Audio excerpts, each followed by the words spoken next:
Hey guys, it's Ike4002. Today we're going to be back here doing our speed runs, but today we're going to do the new game plus no major exploits run. If you haven't seen the any% video, you can go watch that. It's 15 minutes. This one's going to be longer than that because we've got almost double the stuff to cover. I'm going to go over some of the same things just for how to set up the run. So to start, what you'll need to do is in your game settings, you want to turn off the cloud sync, whether that's in Steam or in Epic Games. And that's going to be because we're going to be repeatedly dropping in the save file that we have, and we don't want it to constantly be overwritten by the cloud. So I don't know where this is on Mac. I'm only working on PC, but the folder path to where you want to put that save file is going to be on your C drive under the users folder, whichever user you are, and then in app data, local low, 5 live studios, and then in that Windbound folder. And that's where you're going to paste that saves folder. In there is going to be also a procgen folder. That saves all of the generated data for all the worlds you've ever made in there. That can sometimes slow the game down if it's a lot in there, so it's beneficial to occasionally go in and clear that out. This game is very RNG heavy when it comes to its maps. There's only a few things that are static between playthroughs. That's going to be the starting room, the boss fights, and the starting room of the gauntlet. Those are kind of the only things that hold across all of the runs. The rest is all up to the random generation of the world. Okay, we're going to go over some options here that are really going to help you in your run. For a lot of the base options don't line up with what we'd want. So if you come in here and go under quality, here there's going to be depth of field. We want to turn that off. I think it defaults to high, but that's going to blur out all of the distance. So you won't really be able to tell if a tower is on an island or not. You want to turn that off so you can see as far as you can in high detail. LOD quality, having that on high I think helps, at least in my experience. It seems to help a bit. Volumetrics also seems to help. There is one other thing that you want to do. I forgot to mention this in the any%, but under display, it is very helpful to turn up your field of view a bit. That way you can actually see in front of the boat. With the wooden masts, they are pretty tall, and they block out a lot of your view if you have the normal field of view. So turning that up does help when you're sailing. So the game does have an issue with the camera where occasionally it will just do a random jump. If you don't turn any settings down, it can go pretty much anywhere. I've found if you go into your mouse settings, where that is will depend on the brand of mouse you have. But if you turn your polling rate down and you turn off the enhanced pointer precision, that does cut down on the jump. It still will happen occasionally, but the amount that it jumps is much less. So you're not going to be like thrown straight looking up at the sky or straight looking at the ground. You should be able to still function pretty well. Okay, and with that, let's start the game. If you hold E as you load in, you do skip that intro where she looks around confused. Fastest way is just to sprint right to the portal, just going past this. I do want to go over the blessings for this run. They are different than any%. How I like to run it is I keep that Night Stalker hood, so I have that faster dodge roll, and it uses less stamina. I also like the scurrying legs of the scuttle. This reduces the amount of stamina that is consumed while you're sprinting. I really like that because you do have to run a lot to get to the towers. One of the main things, you could run without it. I personally think it's pretty important is that Ikmal's cleaving blow. This is going to give you an unbreakable spear. It's slower, but it deals a lot more damage and it has a wider hit range. This helps a lot in the run, especially with bosses that have higher health bars. I know there are some alternatives. Almost any of these you could probably use. Some are better than others. I know that MeteorMage is using the Sea Witch's Cowl of Alchemy to double the potion length instead of the hood. And the other one that he is using is Ika's Barbs. That deals extra bleed damage, so he just gets a bit more damage over time. I personally like the ability to be more mobile and hit less. I would probably get hit a lot more if I didn't have that fast dodge roll. So I trade off the barbs for that mobility. Let's move on and go over boat design. So I did mention it very briefly at the end of the any% run, but one of the best tools for boat testing is that free sailing mode right on the home screen. This is going to load you in. I'm going to go a bit more in depth than I did last time. This lets you build pretty much whatever you want, no resources required, and you can test whatever you need to. So you can try out crazy boat designs. I've tried like spider-like boat designs. Those don't work too well, speaking from experience. The hulls here, in my opinion, are best if you have a gap between them. That way you can go over, know how to use the camera, thank you game. That way you can go over reefs and rocks between these. Let's get rid of that grass hull here. Okay, I'm also going to kind of go into boat theory crafting for a bit here, just because I haven't done that before. It's exciting, let's try it. So the nice thing about that double wide is that you can, like I said, go over reefs and rocks. So here, if we need to go over the reef, we can do that, and without completely stalling out the boat. The one problem with a one long boat is that you're very prone to tip into the water. We would probably, yep, just like that. So that's why you've seen me doing this before and putting just a thing back here. This does add some drag. What I've found is the more hulls you have in the water, the game does treat it as a lot more drag. So even if you have 3 hulls, it's more controllable, but the game will tank your top speed massively. So having like 2 extended here creates less drag, even though it's more wood in the water. It creates less drag than if you were to have a 3rd hull.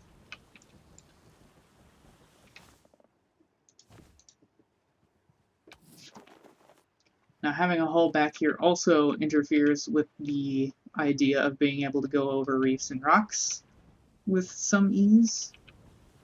But here you can see that even though it's technically less surface area overall, I would imagine, probably not, but here you have more drag and aren't going quite as fast as you would with just that extra deck on the back. How I did mine is 1 deck in the front, and I'll go over this a bit more in detail in a second. But I had 2 hulls attached to the front, no decks on top of them. But then I had 3 decks on the back.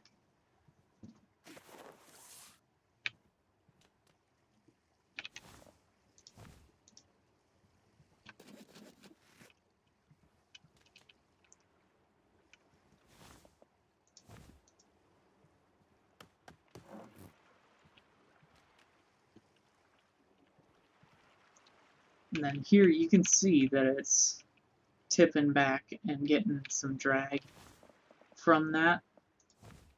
That's kind of what we want here in this scenario.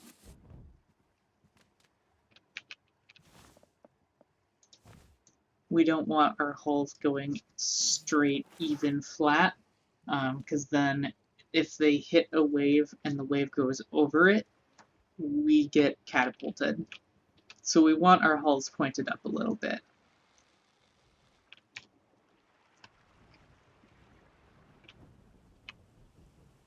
And then you can see here,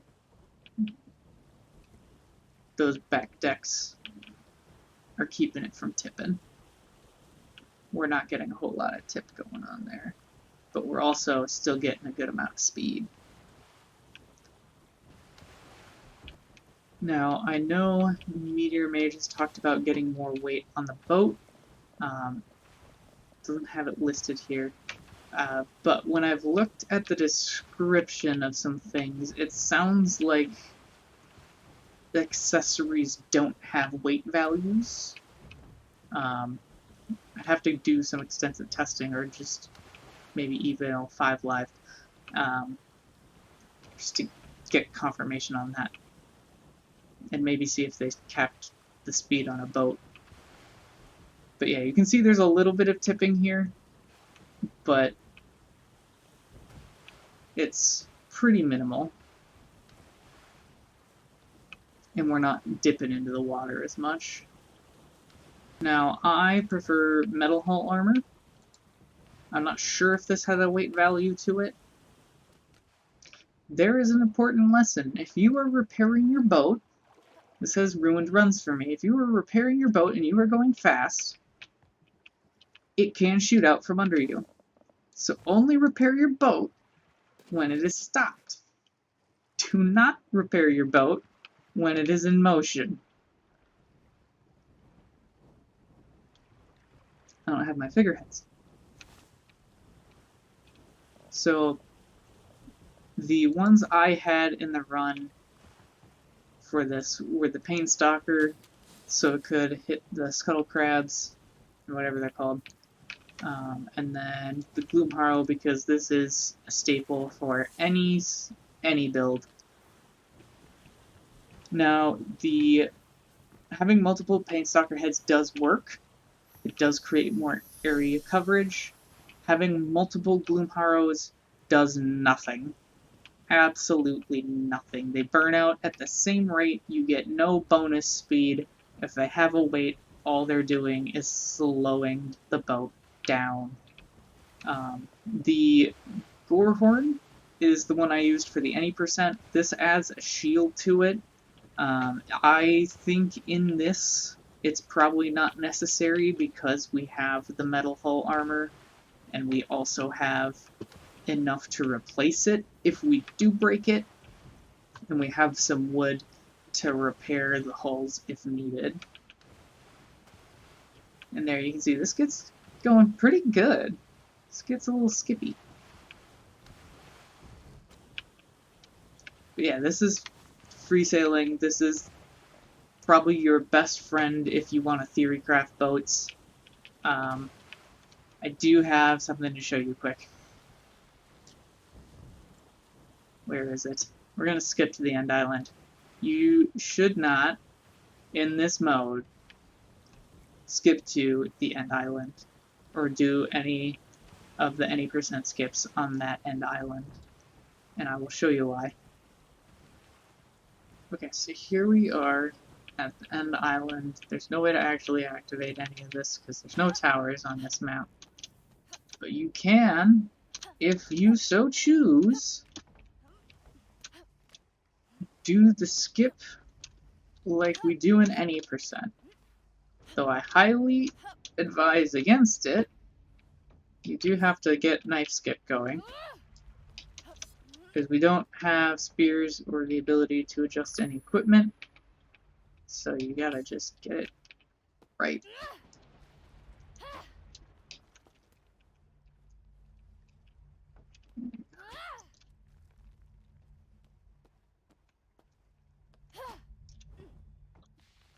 Come on. I made knife skip look so easy in the 90% video, but yeah, it is a pain to be able to pull off. That's why the spear skip is so much better. It's so easy. Even if you fall down one time, it is taking less time. So here is one of the major issues, is the camera just jitters. The frame rate doesn't know what to do.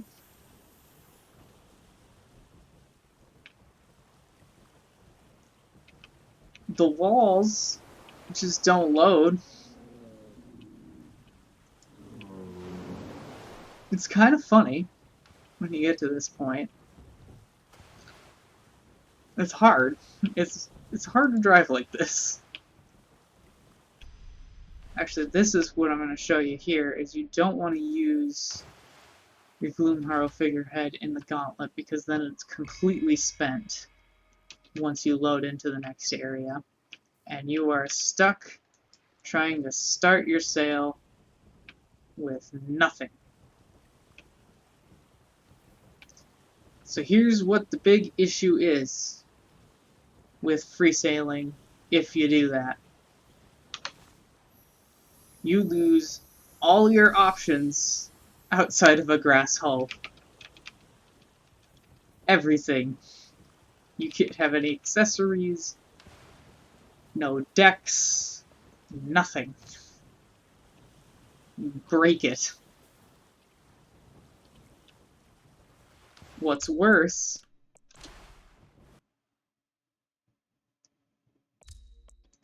is you break it here. You break it on the home screen. You have to delete your save. So don't do that. So for this run, you're not allowed to do any major jumps or skips. So you can't just go straight to the end island like we did in NE%. This one you do have to get all 3 towers. This first one's pretty consistent amount of time to get to there.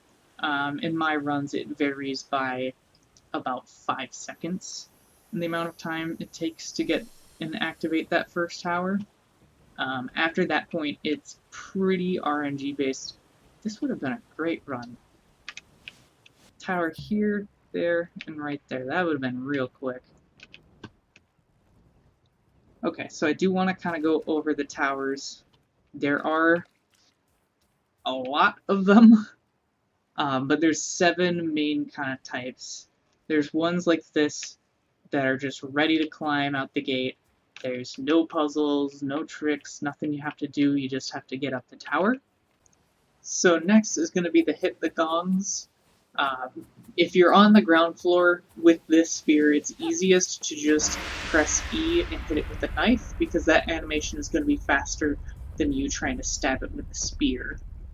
The other type is where the gong is going to be up on the top of the tower, or near the top of the tower, and you're going to need a ranged weapon, either a sling or a bow. I find bow easiest, especially with this Painstalker bow. It zooms in, so you can just easily, bam, and then it loads and puts the rest of the climbing blocks up for you. Okay, so the next type is going to be where you need to find the stolen gong. So when you get up here and grab the map, it's going to put 1 to 3 X's onto your map. If there's multiple X's, one of them will be right and the other ones will be wrong. The ones that are wrong are going to be just materials in a box. The one that's right will put a gong into your inventory, and then you can go and put it back. Here you can see me digging it up, and that's what the gong looks like going into your inventory. Then you run back to the tower, put it back, smack it like another gong, and just go and activate the tower. So another one is going to be kind of gong puzzles. Here you have to shoot this, and then it's going to flip everything around, and then you got to go around to the back side and then shoot it again to flip everything back. and then you should be able to get up and go activate the tower. Now this is a different type. This is where you have to hit multiple gongs in a row. This is just like a fair game. You just have to hit and then hit the next one and then the next one, and it will let you in. Okay, so this next one is what I call a spirit totem tower. These are guarded by the little statues, and once you activate it, it's going to mark on your map where they are hiding, so you have to go over there, beat them, and then come back. So there's 4 mini bosses that you can find with this tower. There's Ado the Razor Brute, Litho the Flame Slaughterer, Crick the Shriek Maw, and Numos the Terror Lurk. Numos has ruined runs. You gotta be careful with that one. Okay, just a quick note about those Spirit Totem Islands. Those generally are going to be a lot smaller. So if you see an island as you're passing by, it's a really small one, it looks a little suspicious.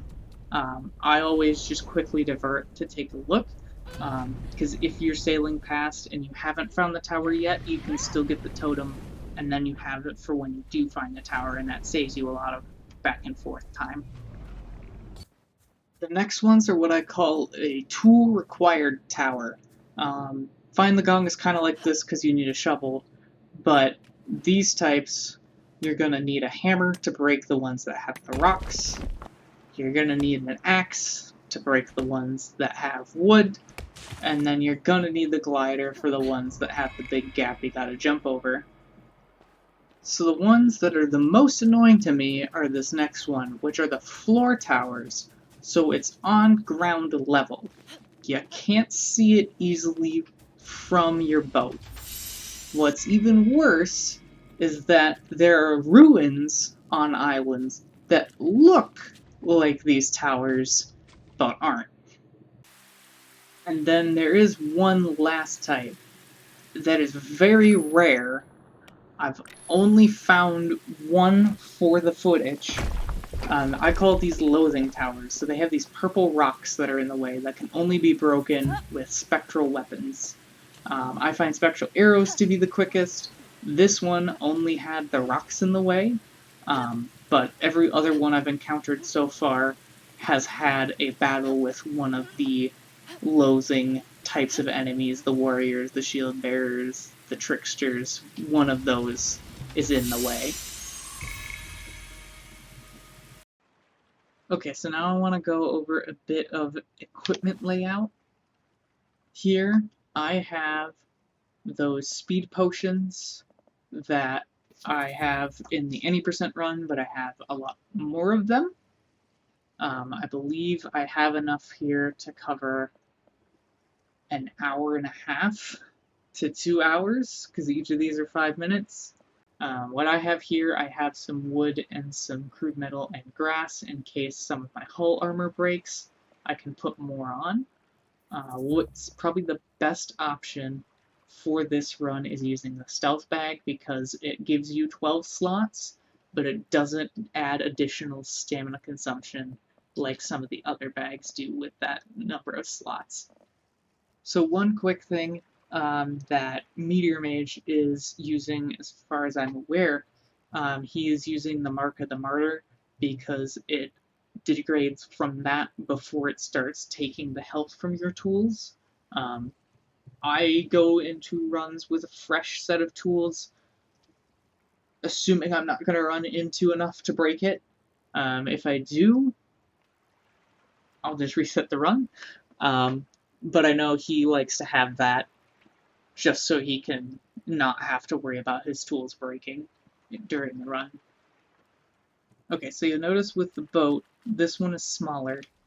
This is also made of wood. That means it's gonna be slower, but it's gonna be tankier. The bamboo boat gets you to the end quickly, but it doesn't have a lot of strength. So here, where you need to maneuver onto the islands and back off, I prefer this, because you're probably going to be breaking your bamboo a lot more than you would here. and that probably makes it a bit slower in the long run. So the last thing I want to talk about is the bosses at the end of each chapter. Chapter 1 does not have a boss. You just go straight up the stairs and into the gauntlet. Chapter 2 will have a regular Forsaken Warrior like you would encounter on any island past that. Chapter 3 has Cord the Undefeated. He is a souped up version of a shield bearer. He will mess you up if you're not ready for him.